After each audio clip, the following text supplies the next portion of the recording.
The briefing room's emergency lighting strips cast everything in sickly amber. Budget cuts killed the overhead fluorescence months ago. I'm cross-referencing tomorrow's climate summit talking points against State Department guidance when the secure terminal chimes. Not the usual Westminster tone for standard traffic. This one's the triple ascending alert reserved for POTUS Direct communications. 11:47 p.m. Late for priority traffic, but crisis schedules don't follow office hours. The message header stops me cold. Presidential Directive, immediate implementation. Standard format, proper encryption keys, correct timestamp synchronization. But the routing path shows something I've never seen in 4 years managing White House communications. An unlisted DoD hub designated Shadowcom 7. That's wrong. Every military communication node has a registered designation in our system. Every hub routes through verified Pentagon channels. This one, the database shows no record of Shadowcom 7 existing. The directive itself reads clean, professional. Launch operations will proceed without public announcement. All civilian warnings suspended per executive order. No press statements, no emergency broadcasts, no public preparation protocols. Operational security requires complete media silence until further notice. My hands hover over the keyboard. Protocol demands I cross-reference any launch directive against the Emergency Communications Manual. Section 12, subsection C explicitly states all major military actions require minimum 15-minute public preparation windows. The Cuban Missile Crisis had public warnings. Desert Storm had public warnings. Even routine missile tests get logged in the public schedule. This directive violates every established protocol I know, but it carries presidential authority. The encryption signature validates. The timestamp is current. My name appears in the distribution list exactly where it should be. I pull up the National Emergency Broadcasting System dashboard, my secondary verification for any launch-related communications. The screen loads clean. No scheduled tests, no pending alerts, no preparation sequences initiated. The system sits dormant, all indicators green. That's the second wrong thing. If launches were imminent, NEBS would show preparation sequences starting. Always. The system doesn't allow bypasses for security reasons. Too many fail-safes built into the civilian warning network. The muted television in the corner cycles through late-night programming. Weather forecast, traffic updates, celebrity gossip. Normal programming. If this directive were legitimate, network liaisons would already be receiving standby alerts. The airwaves would show subtle signs of preparation. Nothing. I check my secure phone for missed calls from the Chief of Staff's office. Nothing. The press secretary's direct line goes straight to voicemail.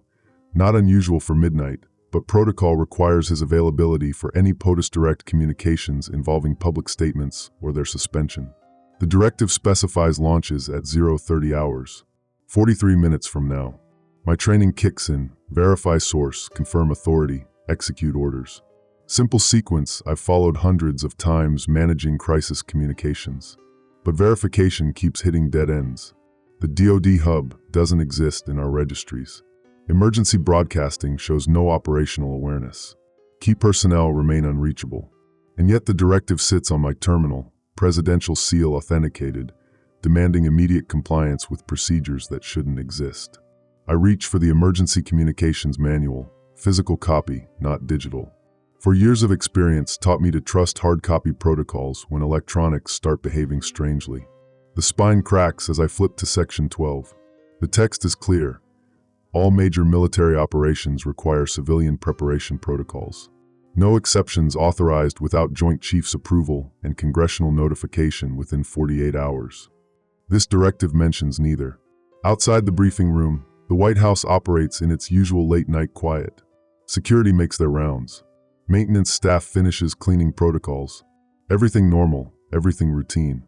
Except for this authenticated message that violates protocols, routing through a hub that isn't registered, ordering actions that contradict every established emergency procedure. I stare at the terminal, cursor blinking in the acknowledgement field. The directive waits for confirmation. Standard procedure requires I acknowledge receipt and confirm implementation within 10 minutes of receiving POTUS Direct communications. 7 minutes remaining. My finger hovers over the acknowledgement key. Every instinct developed over 4 years managing White House crisis communications screams that something is fundamentally wrong. but the authentication is valid. The encryption passes verification. The format follows established protocols, and launches are scheduled to begin in 38 minutes.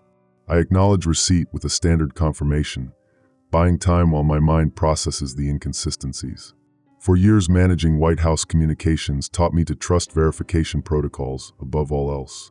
When something feels wrong, dig deeper. The Emergency Communications Manual sits open to Section 12. I photograph the relevant passages with my secure phone before cross-referencing against the classified appendices stored in my terminal. The text remains consistent: 15-minute minimum public preparation for all major military actions. No exceptions without Joint Chiefs approval and immediate congressional notification. This directive mentions neither requirement. I pull up the Joint Chiefs communication logs through my secondary access portal. Press liaisons maintain read-only access to track military communications that might require public statements. The logs show routine traffic through 23:30 hours, then nothing. No emergency sessions. No elevated alert status. No launch preparations logged through proper channels. That's impossible if genuine launches were scheduled for 0:30. My secure terminal chimes again, not the triple ascending POTUS alert, but the standard double tone for internal White House communications. The message comes from the Chief of Staff's office. Routine system maintenance beginning midnight. All communication terminals will be temporarily offline for security updates. Disregard any priority alerts during maintenance window. The timestamp shows 23:51, 4 minutes ago. But I never received that message until now. Internal communications don't delay unless manually held in queue. Someone wanted me to read the launch directive before seeing the maintenance notice. I checked the Chief of Staff's direct line again. Still voicemail, but now the automated message has changed. This number is temporarily out of service for system updates. Please contact the duty officer for urgent communications. That's not his usual voicemail. He records personal messages, references current events, maintains the informal tone that makes him effective with press relations. This generic message sounds like a placeholder, the kind used when lines are rerouted or suspended. The duty officer number connects to a recorded message. White House communications are temporarily limited due to routine maintenance. All standard protocols remain in effect. Please stand by for normal operations to resume. Circular references. Dead ends. Every verification channel leads to generic messages about routine maintenance that wasn't scheduled on any system I monitor. I open the National Emergency Broadcasting System interface again, this time accessing the diagnostic panel most press liaisons never need. The technical readouts show system status across all monitoring stations. Everything green, normal operations, no alerts queued, no preparation sequences initiated. But buried in the diagnostic data, I find an anomaly. The system shows a communication pathway opened and immediately closed at 23:47, exactly when my terminal received the launch directive. The pathway used authorization codes I don't recognize, tried to initiate a civilian warning broadcast, then terminated the sequence before completion. Someone attempted to trigger emergency broadcasts 4 minutes before I received the directive telling me not to trigger emergency broadcasts. My hands shake as I pull up the technical specifications for the Shadowcom 7 routing path. The designation should exist in our master directory of Department of Defense communication nodes. Every hub, every relay, every backup system maintains registered identification codes for tracking and verification purposes. Shadowcom 7 appears nowhere in the database. But when I trace the routing path manually through the Pentagon's public-facing communication directories, I find something disturbing. The communication signature matches patterns used by private military contractors, not official DoD channels. This directive didn't originate from the Pentagon. It came through private networks designed to mimic official military communications. The muted television catches my peripheral attention. Still running normal programming, late-night movie reruns, infomercials, local news updates. But something's changed. The network identification bugs in the corner show different symbols than usual. Subtle differences in color scheme, slightly altered fonts. Like the real networks have been replaced with duplicates broadcasting recorded content. I grab the remote and flip through channels. Same pattern across every network, normal programming with slightly wrong identification markers. The kind of substitution you'd only notice if you spent years monitoring media for inconsistencies that might affect press coverage. Someone is managing the information environment, ensuring normal appearances while actual events unfold outside public view. My secure phone buzzes with a text message from an unknown number. System verification complete. Proceed with standard protocols. Disregard anomalous communications. I never requested system verification. The number shows a White House exchange, but when I call back, it connects to a dead line. 15 hours. 15 minutes until the scheduled launches. I draft a priority message to the press secretary's backup communication account, a secondary system we maintain for emergency scenarios when primary channels fail. The message outlines the directive, the verification failures, the suspicious routing through unregistered nodes. The system rejects my message. Recipient authorization temporarily suspended for routine maintenance. Every official channel I attempt to use responds with the same pattern. Temporary suspensions, routine maintenance, generic messages replacing personal communications. Someone has systematically isolated me from normal verification procedures while flooding my terminal with authentication signals that pass technical validation but fail logical consistency.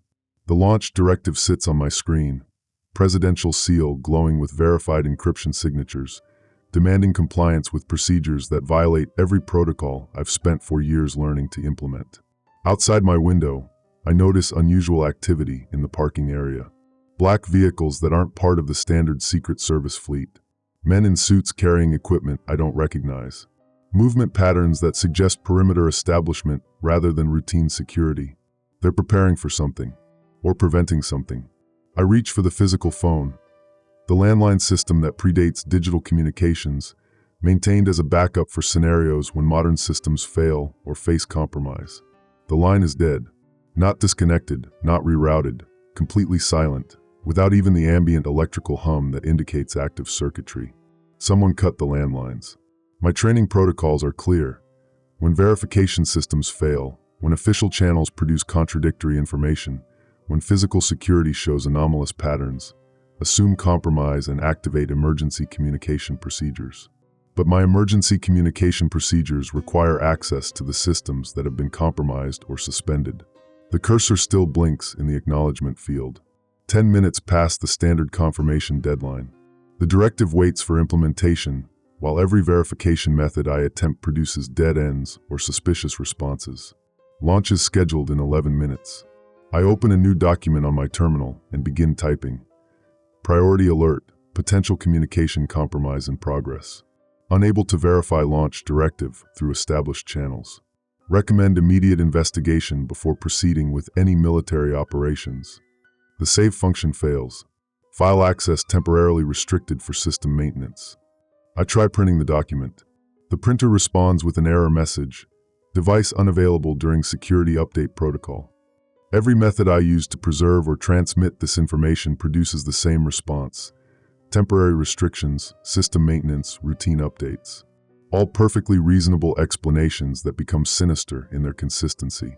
The amber emergency lighting flickers. For a moment, the briefing room plunges into darkness before backup power stabilizes the illumination. Through the window, I see the unusual vehicles repositioning closer to the building entrances. 11 minutes until 0:30 hours. And I still don't know if I'm preventing a catastrophe or enabling one by refusing to acknowledge a legitimate presidential directive. 9 minutes until 0:30 hours. I make the decision that will define everything. I'm going to warn the public. My fingers move to the emergency broadcast interface, muscle memory from quarterly drills guiding each keystroke. The emergency alert system requires dual authentication, my personal access code plus secondary authorization from the duty communications officer.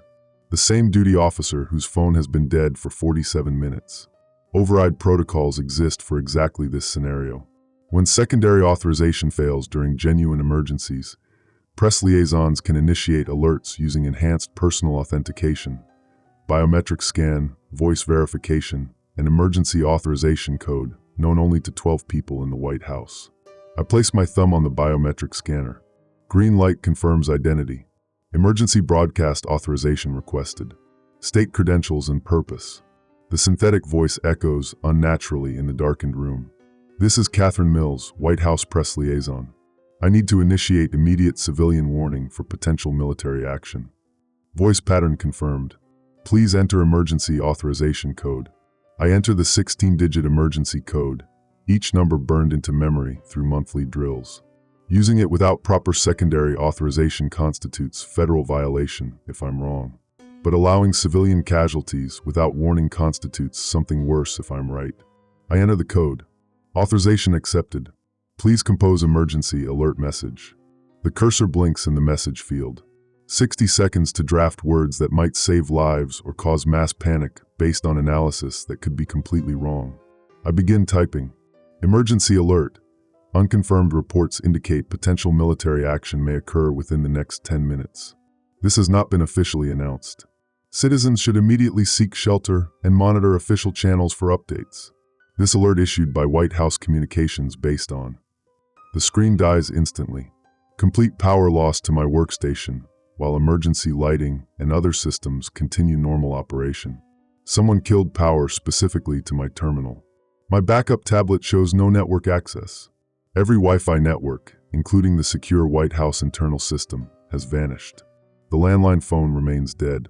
My secure phone shows full signal strength, but every call attempt results in the same automated message.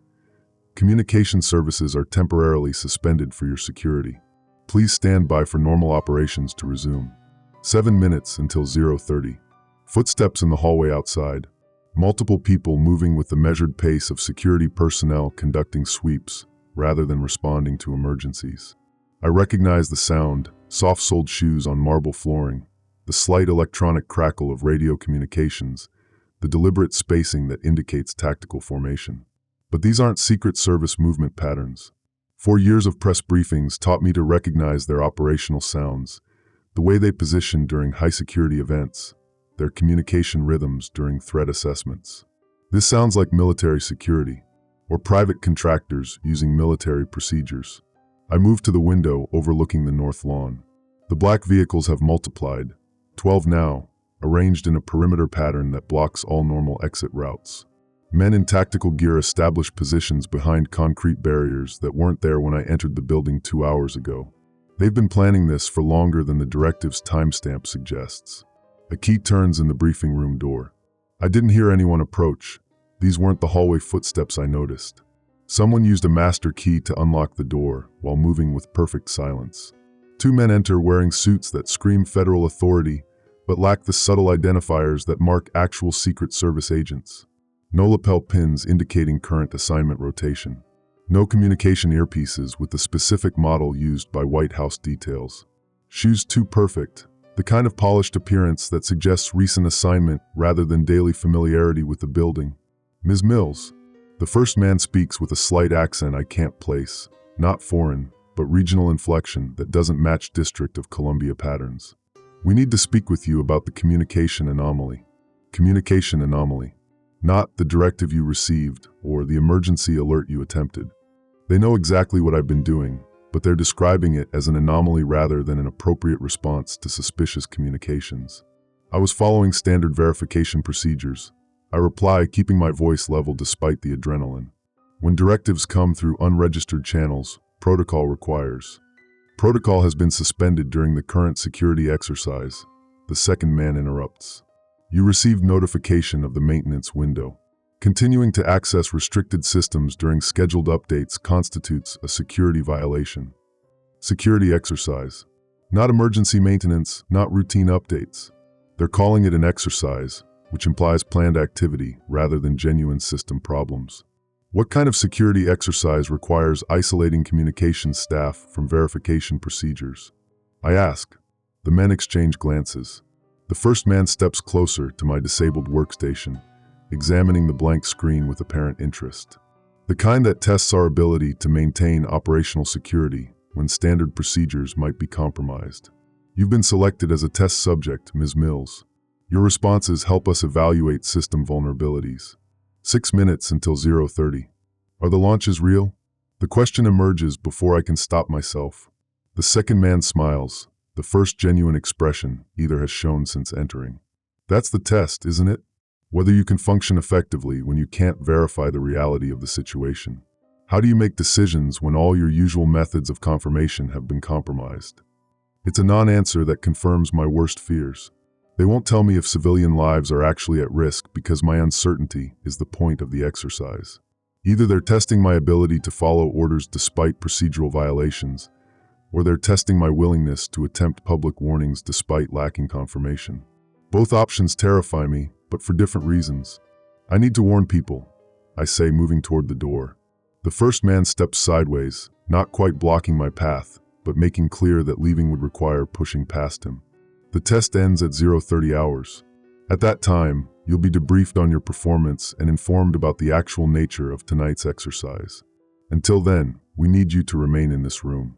And if I refuse, then you fail the test, with consequences for your security clearance and continued employment in White House communications.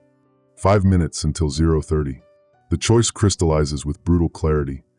Trust the system that's failed every verification test I've attempted, or trust my analysis and risk everything to warn people who might not actually be in danger.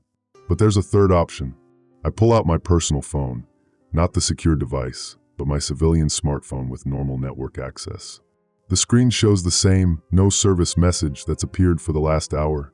But cellular signals don't fail randomly in downtown Washington unless they're actively jammed, which is illegal without explicit federal authorization. I activate the phone's emergency mode, a function that overrides normal network protocols to connect directly with emergency services using any available signal, even from competing carriers or unsecured networks. The call connects. 911, what's your emergency? This is Catherine Mills, White House press liaison. I need to report potential.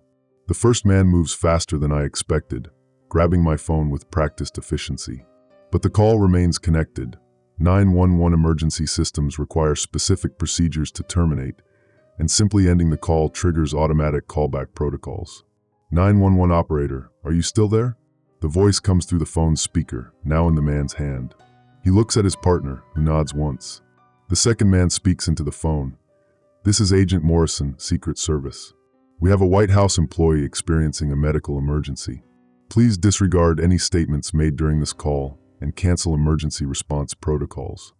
Agent Morrison, I need your identification number and current assignment details for verification. The 911 operator responds with professional skepticism. The man calling himself Morrison hesitates. Real Secret Service agents carry identification numbers they can recite instantly. The pause confirms what I already suspected. These aren't federal agents. For minutes until 0:30, I make my choice. I start screaming. Not words, not coherent warnings, just sound loud enough to carry through the building's marble hallways, to reach anyone who might still be in the White House during what should be routine overnight operations. Help! They're not federal agents. Someone help me. The fake Morrison drops my phone and moves to restrain me, but I've already accomplished the goal. My voice echoes through corridors designed to carry sound, and I hear responses. Doors opening, footsteps running, real Secret Service agents responding to disturbance calls. The 911 operator's voice continues from the dropped phone. We have an active distress call from the White House. All units, respond code 3 to 1600 Pennsylvania Avenue. 2 minutes until 0:30. The fake agents look at each other with expressions of genuine concern for the first time tonight. Their operation, whatever it was, has been compromised by responses they didn't anticipate. The first man pulls out a radio device I don't recognize, not standard government issue. Control, we have complications. Subject initiated external contact. Recommend immediate extraction. A voice crackles through the radio. Negative. Exercise continues as planned. Contain the situation until 0:30, then implement cleanup protocols. Exercise. They keep using that word, but their behavior suggests something more serious than training scenarios. Real Secret Service agents enter the briefing room with weapons drawn, assessing the situation with trained efficiency. I recognize Agent Martinez from dozens of press briefings, a face I trust, a voice I know, someone whose presence means I might actually be safe. Ms. Mills, are you injured? Martinez asks while his partner positions to cover the fake agents. I'm fine, but these men aren't federal agents. They've been preventing me from verifying a suspicious military directive. There might be launches scheduled for. I check my phone's dropped display. 0:31 hours. 1 minute past the supposed launch time. Outside the window, dawn light reveals something that stops my heart. The black vehicles are gone. The tactical teams have vanished. The concrete barriers have been removed, like they were never there. Martinez follows my gaze, then looks back at me with the expression of someone trying to solve a puzzle with missing pieces. Ma'am, what vehicles? The north lawn has been clear all night except for standard security patrols. I turn to point at the fake agents, but they've also vanished. The briefing room contains only me, Agent Martinez, his partner, and my dropped phone still connected to 911. The emergency operator's voice continues from the speaker. White House security, please confirm status of reported incident. Martinez keys his radio. Control, this is Martinez in the press briefing room. We have one civilian, no apparent threat, possible confusion or medical episode. Request medical evaluation. Agent Martinez, I say, fighting to keep my voice steady. Check the computer logs. Look at the directive I received at 2347. Verify the routing through Shadowcom, 7. Check the communication failures I've been experiencing. He moves to my workstation, which displays normal login screen instead of the blank display I saw minutes ago. When he enters my credentials, information any real Secret Service agent would have access to for security purposes, the system shows standard overnight activity logs. No record of any directive received at 2347. No failed attempts to access emergency broadcast systems. No indication of the 2 hours I spent trying to verify suspicious communications. According to the official logs, I entered the briefing room at 2315 and remained inactive until Martinez arrived at 032. But my personal phone contains the 911 call recording. My secure phone shows the text message from the unknown White House number.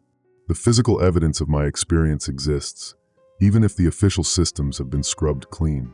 Ma'am, Martinez says gently, there were no scheduled launches tonight. No emergency directives issued through any channels. The White House communications systems show normal operations throughout the evening. I stare at him, then at the room that looks exactly as it did when I arrived hours ago, then at my phones that contain the only proof of what I experienced. Then what was all this? I ask. Martinez exchanges glances with his partner before responding. That's what we need to figure out. But even as he speaks, I notice something that chills me more than anything else tonight. The timestamp on my secure phone's message log has changed. The text from the unknown White House number now shows a received time of 0:31, 30 seconds ago, not 20 minutes ago when I actually received it. Someone has the capability to alter not just official government systems, but personal devices in real time. And they wanted me to notice the alteration. Day 6, location undisclosed. I'm writing this on a laptop purchased with cash from an electronics store in Arlington. No network connection, no cloud storage, no digital footprint that can be traced or altered. Old school documentation using methods that predate the surveillance systems I now know can rewrite reality in real time. The official debriefing lasted 3 hours. Medical evaluation, negative for substance use, negative for psychiatric episode, vitals consistent with stress response to confusion about routine communications. Security review, no breach of protocol, no unauthorized access attempts logged, no emergency systems activated. According to every official record, nothing happened that night. But I kept receipts. Not digital receipts, those vanish or change timestamps when you need them most. Physical receipts. The parking garage ticket showing I entered the White House complex at 23:12 hours, not 23:15 as the official logs claim. The vending machine receipt from the basement level, timestamp 23:54, proving I was moving through the building during the supposed inactive period. Most importantly, the 911 recording. Emergency services maintain independent backup systems specifically designed to resist tampering. When I called 911 from the briefing room, that conversation was recorded on equipment physically isolated from White House communications networks. 3 days later, I filed a Freedom of Information Act request for the recording. The response contained 18 minutes of audio, but not the conversation I remembered. In the official recording, I call 911 and report feeling disoriented after working late. The fake Agent Morrison never appears. No mention of suspicious directives, no discussion of launches, no screaming for help. Just a confused White House employee requesting medical assistance. But there's a technical flaw in their audio editing. Background noise patterns don't match. The ambient sound in the official recording comes from daytime operations. Phones ringing, distant conversations, normal business activity. The actual call occurred during overnight quiet hours when the building operates on minimal staffing. Someone replaced the audio track, but couldn't perfectly replicate the acoustic environment of an empty building at midnight. They're skilled, but they're not perfect. Day 12, different location. I've been staying in different hotels, paying cash, avoiding patterns. Not because I fear for my safety. If they wanted me eliminated, I'd already be gone. But because I need time to analyze what really happened without interference from systems they can manipulate. 3 discoveries. First, Shadowcom 7 exists, but it's not a DoD communication hub. Records buried in congressional budget documents reveal it as a communications research facility, funded through the Defense Advanced Research Projects Agency. Their research focus: real-time information environment management. Information environment management.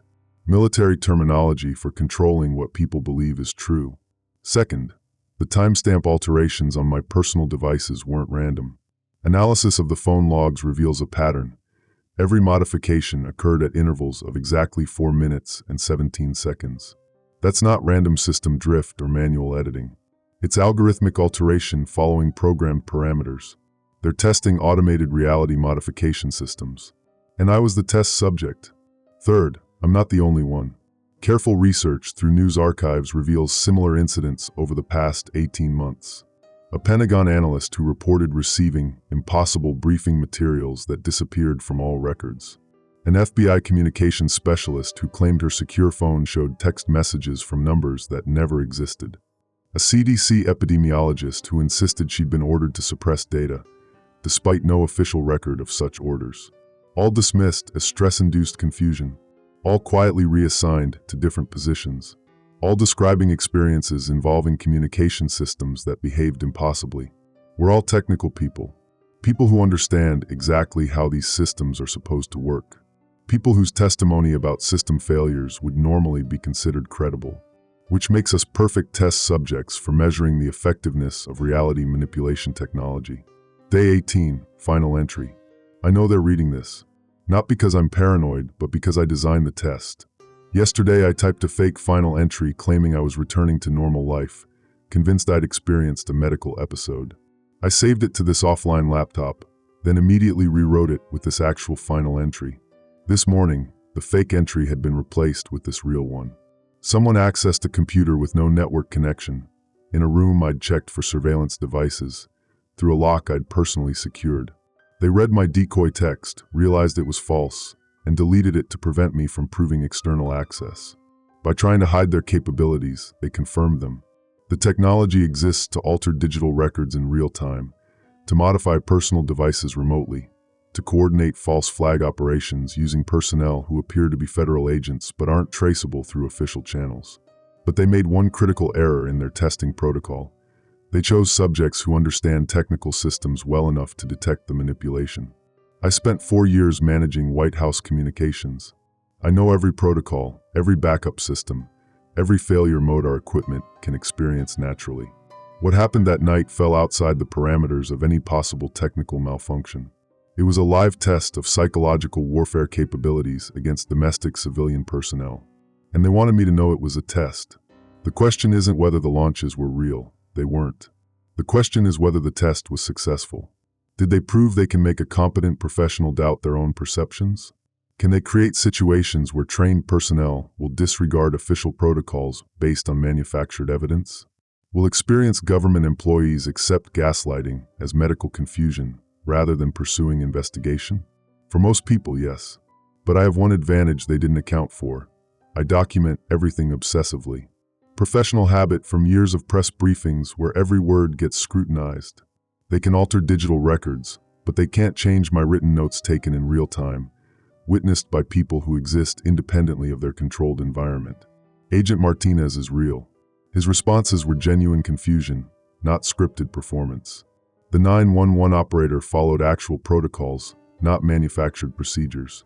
Physical evidence exists outside their manipulation capabilities. Most importantly, other test subjects exist, and we're starting to find each other. Final technical note: the glowing mark they left behind, the timestamp alteration I was meant to notice, serves as their signature, a way to identify other people who've experienced similar testing. If you're reading this and you recognize the pattern of impossible communications, vanishing records, and reality that doesn't match your technical knowledge of how systems work, look for the timing anomaly. Check your phone logs for alterations at 4-minute, 17-second intervals. That's how you'll know you were selected for testing. That's how you'll know you're not experiencing medical confusion. That's how you'll know the system is more compromised than any of us realized. They wanted to test whether they could gaslight technical professionals into accepting system manipulation as personal failure. The test was successful, but not in the way they intended. We know who we are now, and we're keeping better records than they anticipated. This document will be stored in multiple physical locations. Digital copies will be corrupted or modified. Trust only handwritten versions with verified authentication marks. The emergency authorization code I used that night was real. It worked exactly as designed. That wasn't part of their test. That was the part they're trying hardest to make me forget.